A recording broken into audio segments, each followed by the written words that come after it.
Hello students, how are you all? Welcome to Baji Sar Maths YouTube channel. ఈరోజు మనకి morning and afternoon section జరిగిన ఎగ్జామ్స్లో maximum అడిగిన టాపిక్స్ని ఇప్పటి వరకు రీసెర్చ్ చేసి రాసిన వాళ్ళని ఒకసారి అడిగి ఏ టాపిక్స్ వచ్చాయి అనేది ఒకసారి మనం ఇక్కడ అబ్జర్వ్ చేసుకుంటే ఫస్ట్ వన్ చూడడం ఒకసారి ఇక్కడ పెగ్ బోల్ట్ గురించి అడిగాడని తెలుస్తుంది. అంటే మనకి మెథడ్స్లో ఉంటుంది అది. ఒకసారి టాపిక్ అనేది అబ్జర్వ్ చేసుకోండి. అండ్ ప్రైమ్ నెంబర్స్ గురించి కూడా అడిగాడంట. అండ్ లాభ శాతాలు వాటి గురించి కూడా అడిగాడు. ప్రైమ్ నెంబర్స్ గురించి ఆల్రెడీ మన ఛానల్లో ఉంది. లాభ శాతాలు కూడా ఆల్రెడీ మనకి ఛానల్లో డిస్కషన్ చేసుకుని ఉన్నాము. తర్వాత భాజనీయ సూత్రాలు, ఈ భాజనీయ సూత్రాలు కూడా మనము ఆల్రెడీ డిస్కషన్ చేసుకునే ఉన్నాము. అండ్ దీంట్లో మనకి 11 గురించి అడిగినట్లు సమాచారం అయితే వచ్చింది. అంటే మనకి డివిజిబిలిటీ రూల్స్ ఏదైతే ఉందో వాటికి సంబంధించి 11కి అడిగాడు. సో ఒకసారి బాగా అబ్జర్వ్ చేసుకోండి. అండ్ నెక్స్ట్ వచ్చేసి బాహుళకం గురించి కూడా అడిగాడని తెలుస్తుందమ్మా. మనకి బాహుళకం కూడా అడిగాడని తెలుస్తుంది అనమాట.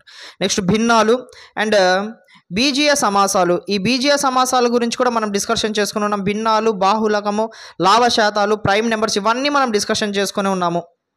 మన ఛానల్ అన్నీ అందుబాటులోనే ఉన్నాయి. ఎవరైతే ఫాలో అయ్యారో వాళ్ళు ఎవ్వరు కూడా ఇబ్బంది పడాల్సిన అవసరం లేదు. మీరు మంచిగా ఎగ్జామ్స్ అనేది రాసుకోవచ్చు అనమాట.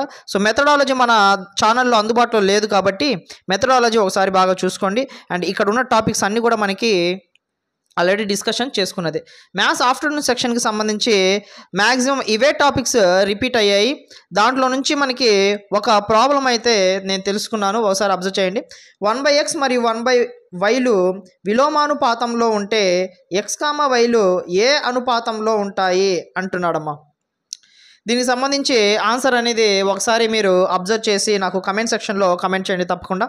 ఎందుకంటే ఇవి బేసిక్ క్వశ్చన్ అనమాట. ఇది ఆల్రెడీ మనం డిస్కషన్ చేసుకునే ఉన్నాము. సో ఒకసారి ఇది చూసి కమెంట్ సెక్షన్లో కమెంట్ చేయండి. అండ్ వీటిల్లో కొన్ని ప్రాబ్లమ్స్ ఏవైతే ఇచ్చాడో ఆ ప్రాబ్లమ్స్ పక్కన డిస్ప్లే చేస్తున్నాను. ఒకసారి ఆ ప్రాబ్లమ్స్ ఒకసారి అబ్జర్వ్ చేయండి. అంటే మనకి మార్నింగ్ సెక్షన్, ఆఫ్టర్నూన్ సెక్షన్లో ప్రాబ్లమ్స్ అనేది ఈ మోడల్లో అడిగాడు అని చెప్పేసి మనకి తెలుస్తుంది అనమాట. కాబట్టి రేపు ఎగ్జామ్ రాయబోయే వాళ్ళు ఎవరైతే ఉన్నారో ఒకసారి వీటిని అనుసరించుకొని ఒకసారి బాగా చూసుకొని వెళ్తే రేపు ఇబ్బంది లేకుండా ఉంటుంది. అందుకని చెప్పేసి కొంచెం లేట్ అయినా కరెక్ట్ ఇన్ఫర్మేషన్ కోసం నేను కొంచెం లేట్ అయినా కూడా వీడియో అనేది చేస్తున్నాను, అందుబాటులో ఉంటుంది. రేపు మన సబ్స్క్రైబర్స్ ఎవరైతే రాయడానికి వెళ్తున్నారో వాళ్ళందరూ ఒకసారి చూసుకొని వెళ్తే మీకు ఇబ్బంది లేకుండా ఉంటుంది. So thank you so much.